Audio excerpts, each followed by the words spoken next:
Chilli powder అన్ని రకాల వంటలకు పచ్చళ్లకు సరైన chilli powder. No colour no chemicals. Tejaswi అనగానే జనాల్లోని గుర్తుండేది ఒక బోల్డ్ క్యారెక్టర్. నిజం చెప్పాలంటే బిగ్ బాస్ అయ్యి అప్పటి నుంచి ఫోన్ చేసి ఇంటర్వ్యూ అని సావ కొడుతున్న శివ ఫైనల్లీ నేను కలవడానికి వచ్చాను. హవారీ తెలియదు ఏం లేదు. I think Big Boss house లో నువ్వు అసలు ఎలాంటి ఇంటర్వ్యూస్ చేస్తావు ఏంటి నాకు ఐడియా లేదు. ఇవన్నీ తెలియకుండా ఫ్రెండ్షిప్ చేశాను నేను శివ తోటి. తర్వాత బయటకు వచ్చిన తర్వాత ఇంటర్వ్యూస్ చేసి అనవసరంగా వీడి షోకి వెళ్ళి దొరికిపోవడం ఎందుకని చెప్పి రాలేదు. కానీ ఇప్పుడు నేను దొరికిపోవడానికి వచ్చాను ఎందుకంటే నాకు ఇంక అన్ని దాటేశాను. శివ నువ్వు ఏమడుగుతావు అంటే నీ దమ్ము కమాన్ బ్రింగ్ ఇట్ ఆన్. లేదు ఎందుకంటే మాక్సిమం బ్యాడ్ నేమ్ నువ్వే తెచ్చేసుకున్నావు కాబట్టి నాకేం ప్రాబ్లం లేదు. చెప్పు. హాయ్ హలో నమస్తే, నేను మీ యాంకర్ శివ.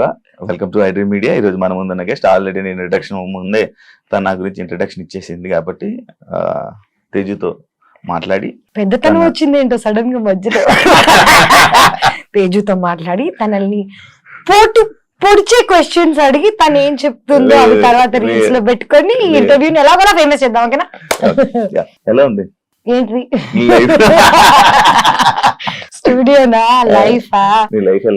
లైఫ్ రకరకాలుగా ఉంది నిజం చెప్పాలంటే. అంటే నా లైఫ్ లో హ్యాపీయెస్ట్ ఇయర్ ఇదే, సాడెస్ట్ ఇయర్ కూడా ఇదే. అంటే హ్యాపీనెస్ సాడ్నెస్ రెండు ఒకే టైంలో అటు ఇటు ఇలా. సాడ్ మూమెంట్ అంటే లైఫ్ అంటే నా స్టోరీ నీకు తెలియదేమో, మళ్ళీ చెప్తాను ఒకసారి స్టార్టింగ్ నుంచి. 15 years ago ఇంట్లో నుంచి పారిపోయాను. అప్పటి నుంచి డబ్బులు సంపాదిస్తున్నాను, వస్తున్నాయి పోతున్నాయి. కోవిడ్ వచ్చింది, బిగ్ బాస్ చేశాను నీతో, డబ్బులు వచ్చాయి, కారు కొనుక్కున్నాను. కారు మళ్ళీ ఏంటంటే పని చేసి చేసి చేసి ఒక పాయింట్ తర్వాత నాకు కూడా ఇంకా అలుపు అనేది వస్తుంది కదా. ఎవరి మీదైనా డిపెండ్ అవుదాం లేకపోతే ఏదైనా చేద్దాం అనే లోపల అసలు వరల్డ్ ఎవరిని నమ్మే పరిస్థితిలో లేవు. సో కష్టపడి పడి పడి పడి పడి కొంచెం అలసిపోయా. అంటే నేను ఏజ్ అయిపోతున్నానేమో కొంచెం నాకు తెలీదు. చూడ్డానికి బాగుంటానులే, లోపల ముసలిదాన్ని అయిపోయాను. బట్ నో, అప్పుడప్పుడు ప్రతి మనిషికి తను చేస్తున్న దాని మీద కొంచెం ఇంకా లైక్ విసుగు లేకపోతే ఏదైనా వస్తుంది కదా. సో ఈ year I got a little tired. నేను ప్రేమించి జనాలని, నా పనిని, అన్నిటినీ అలసిపోయా. ఇప్పుడు కొంచెం బ్రేక్ తీసుకోవాలి. ఇప్పుడు ప్రేమించిన జనాలను దూరం పెట్టావా? అందరిని పెడుతుంది. అంటే దూరం పెట్టడం అని కాదు, బేసిక్ గా నా లైఫ్ లో రిలేషన్షిప్స్ ఇవన్నీ పక్కన పెట్టేస్తే నేను ఫ్రెండ్స్ ని కూడా ప్రేమిస్తాను. నా relationship it love is love కదా, వీళ్ళతో ఒకలాగా వాళ్ళతో ఒకలాగా అలా కాదు. బట్ లాస్ట్ ఇయర్ నుంచి ఈ ఇయర్ వరకు కొంచెం కష్టం అవుతుంది జనాల్ని నమ్మడం, ప్రేమించడం. అంటే నేను ఎంత చీట్ చేసిన తర్వాత కూడా సర్లే మళ్ళీ ఇంకొక ఛాన్స్ ఇచ్చే టైపు. ఇప్పుడు ఏ విసుగు లెవెల్కి వచ్చానంటే ఎందుకు అనవసరంగా టైం ఇవ్వడం, లేకపోతే నా టైం ఇవ్వడానికి ఆలోచిస్తున్నా జనాలని. ముందు ఆలోచించేదాన్ని కాదు, టైం డబుల్ అయిపోయింది ఇప్పుడు. మామూలుగా నిన్ను కూడా దెబ్బేస్తారు, నీకు కూడా ఇమాజిన్ నేను తెలియజేద్దాంలో ఉంటానా చూడడానికి. ఎలాంటి మోసపోతూ ఉంటావు నార్మల్ గా? మోస్ట్లీ నమ్మకం అనేది నాకు జనాల మీద రావడం చాలా కష్టం. బికాజ్ నేను చూడడం అంటే చిన్నప్పటి నుంచి ఒక స్టేబుల్ ఇది లేదు కదా. పేరెంట్స్ ని ఎవరిని నన్ను ఎవరైనా నమ్మాలంటే నేను అందరికన్నా ఎక్కువ ఆలోచించాలి. నేను అసలు ఆలోచించాను, చాలా ఓపెన్ గా ఫ్రీగా అందరిని నమ్మేసి దెబ్బ అయిపోతుంటాను. డబ్బుల విషయంలో, ప్రేమ విషయంలో, you name it I have it. ఊరికి అలా సరదాగా వీకెండ్కి వెళ్ళి బిల్లులు కట్టొచ్చేస్తుంటాను. తాగింది లేదు, పీకింది లేదు. ఏంటో నేను చూడడానికి చాలా రిచ్ కిడ్ లా ఉంటాను అనుకుంటా. యాక్చువల్లీ చాలా పూర్ నేను, కానీ మొహమాటం కొద్దీ కొన్నిసార్లు దొరికిపోతుంటాను. తీసుకో అని చెప్పి వస్తా ఇంటికి. తర్వాత అయ్య బాబా నీకు ఉంటాయి కదా సిచ్యువేషన్స్. నాకేం అవసరం, తాగింది నువ్వు కూడా కాదు. అఖిల్ తో ఎలా ఉంది బాండింగ్? అంటే లైక్ మొన్న సెలూన్ ఓపెన్ చేస్తే కూడా నేను లేను ఇక్కడ, బాంబేలో ఉన్నాను. నేను గత 6 months నుంచి ఐ బీన్ వర్కింగ్ అండ్ నా బీన్ ఇన్ బాంబే. డిస్కవరీలో ఒక షో చేశాను, దాని ప్రమోషన్. అఖిల్ నేను we were very close on the show. దాని తర్వాత బీబీ జోడీ చేసాం. ఎవరితోనైనా నువ్వు కంటిన్యూస్ గా కలుస్తుంటే పని చేస్తుంటే వాళ్ళతో బాండ్ ఒకలాగా ఉంటుంది. నువ్వు అసలు వాళ్ళని కలవకుండా వాళ్ళ లైఫ్ వాళ్ళు.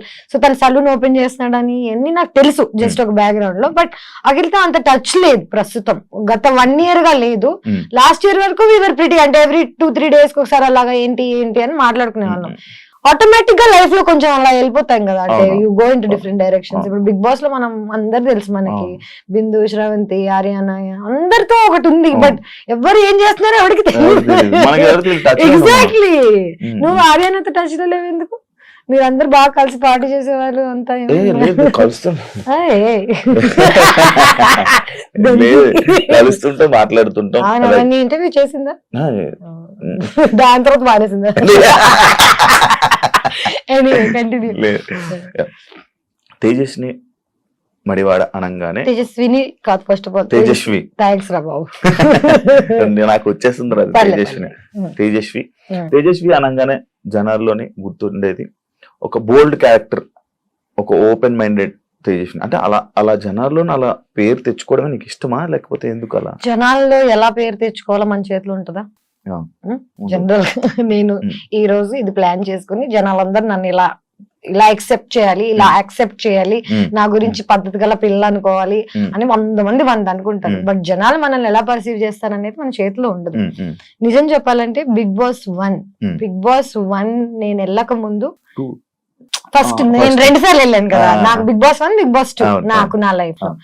So Big Boss first time నేను వెళ్ళినప్పుడు I was 25 years old. And అప్పటి వరకు నాకేంటి చిన్న బబ్లీ ఇమేజ్, రామ్ గోపాల్ వర్మ సినిమా చేశాను, ఏదో వాట్ ఎవర్ బోల్డ్ అనేది ఎందుకుందో నా జీవితంలో నాకు తెలియదు. But I think it's because of how I talk.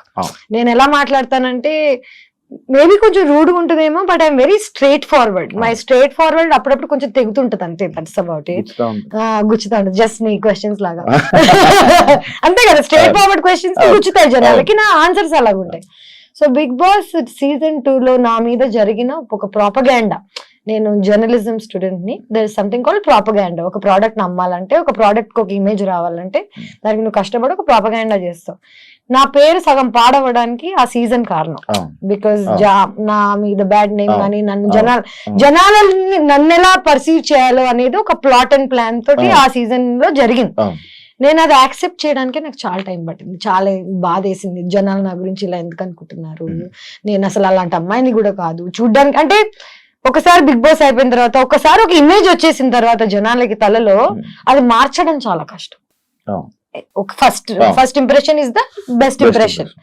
So జనాలకి నా మీద ఈ ఇంప్రెషన్ నేను మార్చాలని అనుకోవట్లేదు. వాళ్ళు చేంజ్ చేయాలి అంటే వాళ్ళు ఎలా ఆలోచిస్తారో నా చేతిలో లేదు. నా చేతిలో ఏముంది, నేను ఎలా ఉండగలుగుతానో, నా కంఫర్ట్ ఏంటి. చిన్నప్పటి నుంచి I'm very comfortable in my body, in my mind, in my talk. ఎవరేమనుకుంటారో అనే థాట్ నాకు ఉండదు. నా నోట్లో జస్ట్ సారీ అండి అలా అనలేదు అనే టైప్ తప్ప. See, I'm not rude. I'm very kind to people. I try to keep everybody happy. I try to keep myself happy. నా చుట్టుపక్కల ఉన్న జనాలు నా గురించి ఏమనుకుంటారు తప్ప నాకు మిగతాది ఏది నా కంట్రోల్లో లేదు. సో నేను జనాలు అనుకుంటున్నారంటే ఇష్టం. బిగ్ బాస్ వల్ల నీకు ఇబ్బంది అయింది చూస్తున్నావా సీజన్? నేను మన సీజన్, నేను వెళ్ళిన సీజన్, నేను Big Boss 2, Big Boss OTT ఏది చూడలేదు. ఏది చూడవా? నేను జస్ట్ డబ్బులు తీసుకుని చెక్కేసి టైప్. నిజంగా నేను ఒక్కసారి ఒక మాట చెప్పు, బిగ్ బాస్ సీజన్ 2 ఇక మా బ్యూటిఫుల్ విన్నర్ ఉన్నాడు, ఇదంతా అయిన తర్వాత సిగ్గున్నాడు ఏడను మళ్ళీ బిగ్ బాస్ వెళ్తాడా? నేను ఎందుకు వెళ్ళాను అలా అని కాదు, ఇంకెలాంటి వాళ్ళనో నాకు అనవసరం. అంటే ఐ రియలీ ఫెల్ట్ లైక్ మనకి ఎక్కడ పోయిందో అక్కడికే వెళ్ళి అంత నెగిటివిటీ. లైక్ ఆయన గురించి అలా చెప్పేస్తుంటారు కదా, ఓపెన్ గా అలా మాట్లాడుతుంటారు. ఆయన నా గురించి ఏం చెప్పాడు విన్నావా ఎప్పుడైనా? మరి మనకి జనరల్ గా ఎనిమిటీ అనేది ఊరికి పుట్టంగానే వీడిని నేను ద్వేషిస్తా అని ప్లాన్ చేసుకోను మనం. ఎప్పుడు మన ఇమేజ్ ని ఎవరైనా ప్లాన్ చేసి, యాక్చువల్లీ నిజం చెప్పాలంటే తను ఎదగడానికి చాలా మందిని తొక్కాడు ఆ సీజన్ లో ఉన్న వాళ్ళందరినీ. బాను గాని నన్ను గాని అసలు మొత్తం మా హోస్ట్ మార్చేశారు. Nani was the thing. Nani కూడా got bullied by their whatever. Remember what all happen. ఇదంతా నేను చదువుకున్నాను శివ. నాకు తెలుసు మీడియా ఎట్లా వర్కౌట్ అవుతుంది, మన న్యూస్ ఎట్లా వర్కౌట్ అవుతుంది, జనాలు ఒకసారి బయటకు వెళ్ళిపోయి ఒక థంబ్నెయిల్ మన జీవితాన్ని ఎలా మార్చేస్తుంది అనేది నాకు చిన్నప్పటి నుంచి తెలుసు. కానీ నేను దానికి బాధితురాలను అవుతానని నాకు తెలియలేదు. సో నేను బాధితురాలను అయ్యి దాన్ని ఓవర్కమ్ చేసి ఇప్పుడు దాని గురించి చాలా క్యాజువల్ గా ఎందుకు మాట్లాడగలుగుతున్నానంటే వాడేటి లేడు, నేను ఇంకా ఉన్నాను. I'm still working. నా మీద అట్లీస్ట్ ఏదో ఒక ఒపీనియన్ ఉంది జనాలకి, గుడ్ ఆర్ బ్యాడ్. నేను ఇంకా సర్వైవ్ అవుతున్నాను లైఫ్ లో. I don't know where this winner is. So తేజుకి మంచి పాజిటివ్ కామెంట్స్, పాజిటివ్ వస్తుంది. నెగిటివ్ ని గుర్తించలేదు, పాజిటివ్ ని గుర్తించలేదు.